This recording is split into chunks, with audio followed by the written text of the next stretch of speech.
kondisi sekarang ini, ya kan. Ya ini bukan nakut-nakutin, ciri-cirinya itu sudah banyak, ya. Tanda-tandanya itu sudah luar biasa sekali. Yaitu bagi kalian yang mau berpikir dan bagi kalian yang berakal.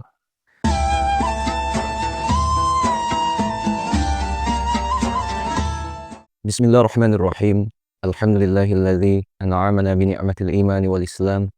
Wa nusalli wa nusallimu ala khairil anam. Sayyidina wa maulana Muhammadin wa ala alihi wa sahbihi ajma'in, amma ba'du. Azabiku semua dimuliakan Allah. Dari Abi Umamah Al-Bahili, beliau berkata, Rasulullah SAW telah berkhutbah di hadapan kami. Dalam khutbahnya itu, baginda banyak menyentuh masalah Dajjal. Baginda telah bersabda, sesungguhnya tidak ada fitnah kerusakan di muka bumi yang paling hebat selain daripada fitnah yang dibawa oleh Dajjal. Setiap nabi yang diutus oleh Allah Subhanahu wa taala ada mengingatkan kaumnya tentang Dajjal. Aku adalah nabi yang terakhir, sedangkan kamu adalah umat yang terakhir. Dajjal itu tidak mustahil datang pada generasi angkatan kamu. Seandainya dia datang, sedangkan aku masih ada di tengah-tengah kamu, maka aku adalah sebagai pembela bagi setiap kaum mukmin. Kalau dia datang sesudah kematianku, maka setiap orang menjaga dirinya. Dan sebenarnya Allah Subhanahu wa taala akan menjaga orang-orang mukmin. Dajjal itu akan datang nanti dari satu tempat antara Syam dan Irak dan mempengaruhi manusia dengan begitu cepat sekali. Wahai hamba Allah, wahai manusia, tetaplah kamu di sini. Akan saya terangkan kepada kamu ciri-ciri Dajjal yang belum diterangkan oleh nabi-nabi sebelumku kepada umatnya. Pada mulanya, nanti Dajjal itu mengaku dirinya sebagai nabi. Ingatlah, tidak ada lagi nabi sesudah aku. Setelah itu nanti dia mengaku sebagai Tuhan. Ingatlah, bahwa Tuhan yang benar tidak mungkin kamu lihat sebelum kamu mati. Dajjal itu cacat matanya, sedangkan Allah Subhanahu wa taala tidak cacat. Bahkan tidak sama dengan baharu. Dan juga di antara dua mata Dajjal itu tertulis kafir, yang dapat dibaca oleh setiap mukmin yang pandai membaca atau buta huruf. Di antara fitnah Dajjal itu juga, dia membawa surga dan neraka. Nerakanya itu sebenarnya surganya, sedangkan surganya itu neraka, yakni panas. Sesiapa di antara kamu yang disiksanya dengan nerakanya, hendaklah dia meminta pertolongan kepada Allah, dan hendaklah dia membaca pangkal surah Al-Kahfi. Maka nerakanya itu akan sejuk sebagaimana api yang membakar Nabi Ibrahim alaihissalam itu menjadi sejuk. Di antara tipu dayanya itu juga dia berkata kepada orang Arab, seandainya aku sanggup menghidupkan ayah atau ibumu yang sudah lama meninggal dunia itu, apakah engkau mengaku aku sebagai Tuhanmu? Orang Arab itu akan berkata, tentu. Maka syaitan pun datang menyamar seperti ayah atau ibunya. Rupanya sama, sifat-sifatnya sama, dan suaranya pun sama. Ibu bapaknya berkata kepadanya, wahai anakku, ikutilah dia. Sesungguhnya dialah Tuhanmu. Di antara tipu dayanya juga, dia tipu seseorang. Yakni dia bunuh dan dia belah dua. Setelah itu dia katakan kepada orang ramai, lihatlah apa yang akan kulakukan terhadap hambaku ini. Sekarang akan kuhidupkan dia semula. Dengan izin Allah Subhanahu wa taala, orang mati tadi hidup semula. Kemudian laknatullahi alaihi itu bertanya, siapa Tuhanmu? Orang yang dia bunuh itu Yang kebetulan orang beriman menjawab, Tuhanku adalah Allah, sedangkan engkau adalah musuh Allah. Orang itu berarti lulus dalam ujian Allah, dan dia termasuk orang yang paling tinggi derajatnya di surga. Ashabiku semua dimuliakan Allah. Kata Rasulullah SAW lagi, di antara tipu dayanya, dia suruh langit supaya menurunkan hujan. Ya. Tiba-tiba hujan pun turun. Dia suruh bumi supaya mengeluarkan tumbuh-tumbuhan. Tiba-tiba tumbuh. Dan termasuk ujian yang paling berat bagi manusia, Dajjal itu datang ke perkampungan orang-orang baik, dan mereka tidak mengakunya sebagai Tuhan. Maka disebabkan yang demikian itu, tanam-tanaman dan ternakan mereka tidak tumbuh atau tidak menjadi. Dajjal itu datang ke tempat orang-orang yang percaya kepadanya, dan penduduk kampung itu mengakuinya sebagai Tuhan. Disebabkan yang demikian, hujan turun di tempat mereka, dan tanam-tanaman mereka pun menjadi tumbuh. Ashabiku semua, kata Rasulullah, tidak ada kampung atau daerah di dunia ini yang tidak didatangi Dajjal, kecuali Mekkah dan Madinah. Kedua-dua kota itu tidak dapat ditembus oleh Dajjal, karena dikawal oleh malaikat.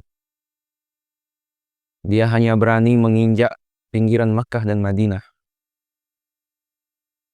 Namun demikian, ketika Dajjal datang ke pergunungan di luar kota Madinah bergoncang seperti gempa bumi.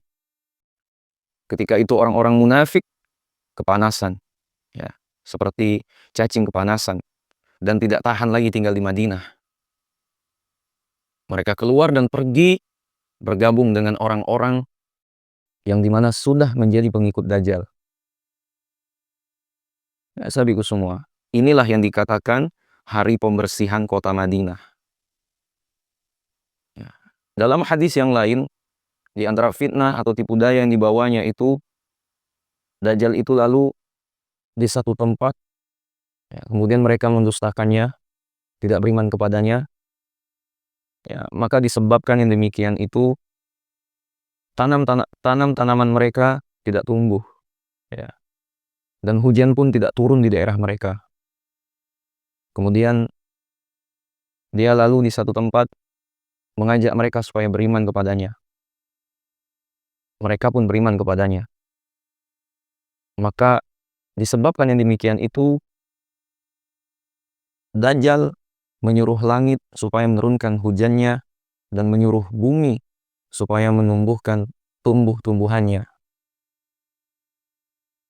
Maka mereka mudah mendapatkan air, dan tanam-tanaman mereka subur. Ya, sahabatku semua, dari Anas bin Malik, Rasulullah SAW bersabda,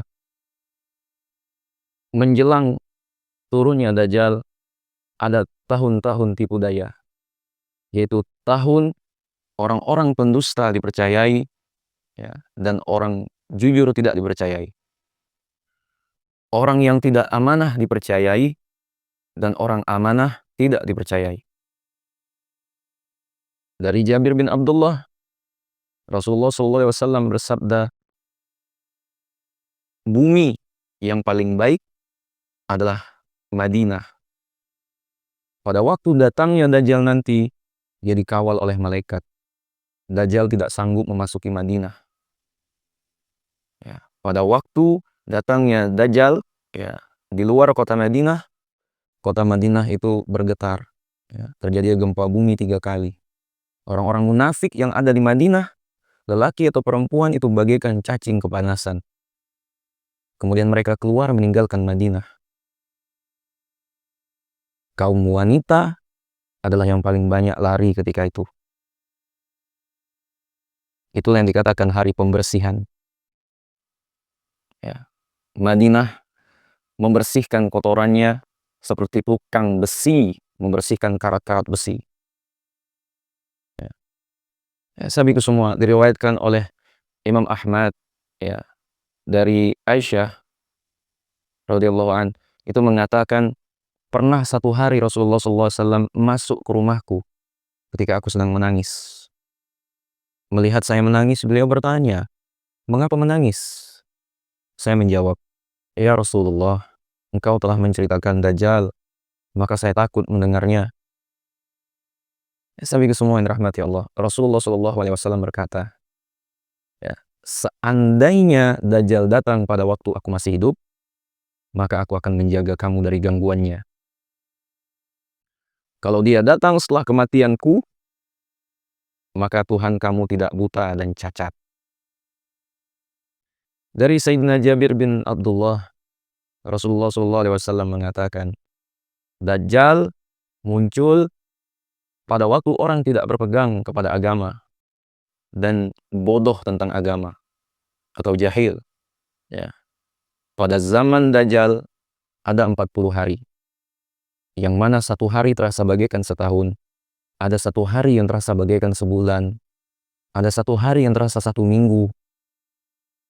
Kemudian hari-hari berikutnya seperti hari biasa. Ashabiku semua yang dirahmati Allah. Ada yang bertanya, "Wahai Rasulullah, tentang hari yang terasa satu tahun itu, apakah boleh kami sholat 5 waktu juga?"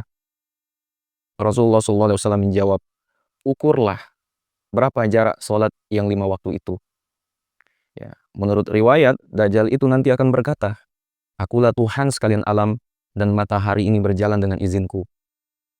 Apakah kamu bermaksud menahannya?" Katanya sambil ditahannya matahari itu.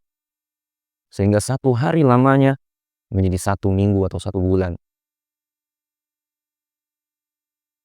Setelah dia tunjukkan kehebatannya menahan matahari itu, dia berkata kepada manusia, "Sekarang, apakah kamu ingin supaya matahari itu berjalan?"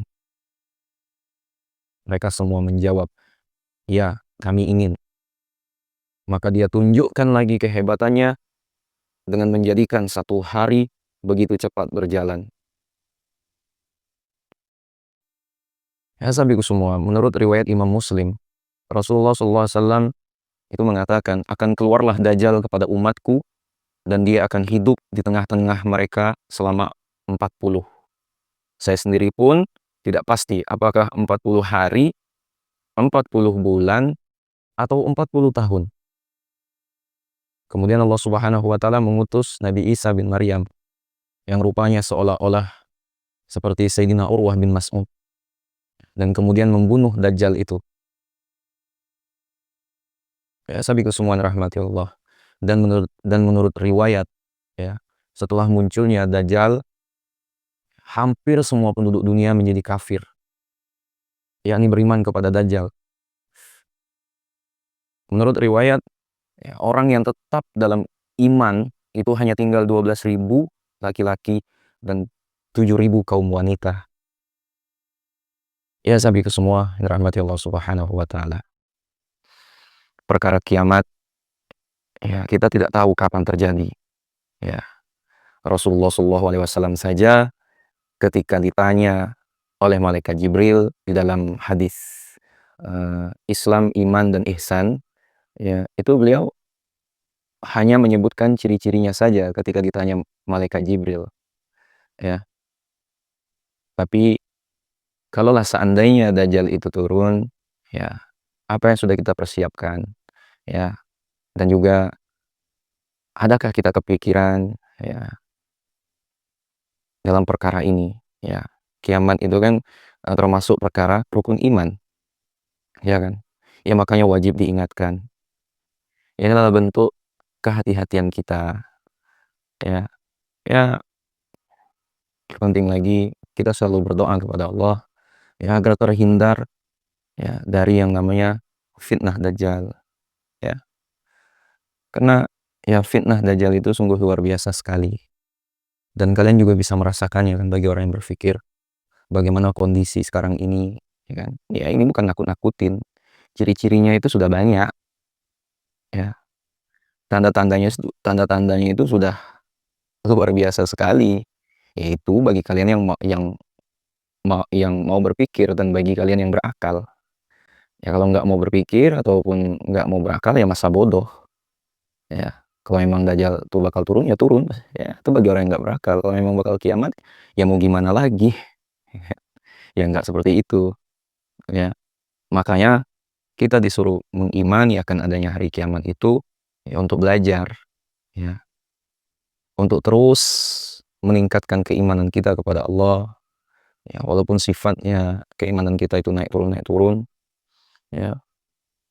Kan ketika sahabat Nabi itu pernah bertanya kepada Rasulullah, "Ya Rasulullah, bagaimana bagaimana sih caranya agar iman kami ini terus kuat, terus, eee, naik, nggak down?" Ya sebab kalau lagi ngumpul dengan engkau, iman kami itu bak malaikat. Ya tapi kalau sudah jauh dari engkau, rasanya ya kami itu hanya sibuk memikirkan dunia saja. Terus dijawab oleh Rasulullah, "Perbanyaklah kalian mengucapkan kalimat la ilaha illallah, la ilaha illallah, la ilaha illallah, Muhammadur Rasulullah sallallahu alaihi wasallam." Ya sahabatku semua, yang dirahmati Allah Subhanahu wa taala.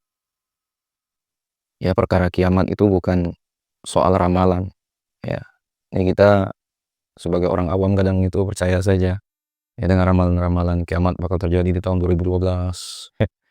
Ya, Nabi saja nih ya ketika ditanya kapan terjadinya hari kiamat, Nabi nggak tahu, tapi Nabi tahu tanda-tandanya, ciri-cirinya. Ya kalaupun Dajjal turun, ya Nabi pun juga sudah menjelaskannya. Ya, siapa itu Dajjal, ciri-cirinya seperti apa, ya apa yang harus kita lakukan, ya bagaimana, ya. Nabi sudah menjelaskan semuanya, tinggal kita lagi, ya mau mengamalkannya, ya mau mengambil pelajaran di dalamnya untuk diamalkan, ya atau masa bodoh, ya dengan apa yang telah disabdakan, dengan apa yang telah disampaikan oleh Nabi tersebut. Hmm. Ya tanda-tandanya itu sudah banyak sahabatku semua. Ya, makanya hmm, kiamat itu ya udah dekat. Ya ini bukan perkara nakut-nakutin sekali lagi. Ya, ciri-cirinya apa ya? Banyaknya para ulama yang telah wafat. Ya, bintang-bintang, ya, itu sudah banyak yang bertemu dengan kekasihnya yaitu Allah Subhanahu wa taala. Ya sisa-sisanya seperti kita. Ya kita nih apalah kan? Ya seperti debu. Ya, beda dengan ulama-ulama yang telah dahuluan seperti kita. Ya. Nah itu juga ulama yang sering mengingatkan kita tentang perkara hari kiamat ini. Ya seperti Al-Habib Abu Bakar Al-Adni, ya itu fikih tahawulat, ya dia tuh udah menjelaskan tuh.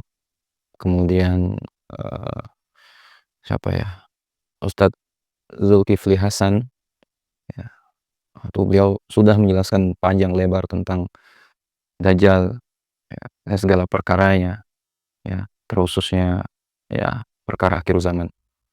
Ya sahabatku semua dimuliakan Allah, mungkin itu yang dapat kami sampaikan. Sekiranya video bermanfaat, jangan lupa share pada orang kita cintai, dan juga jangan lupa share ke akun media sosial kalian yang lainnya agar jauh lebih bermanfaat lagi.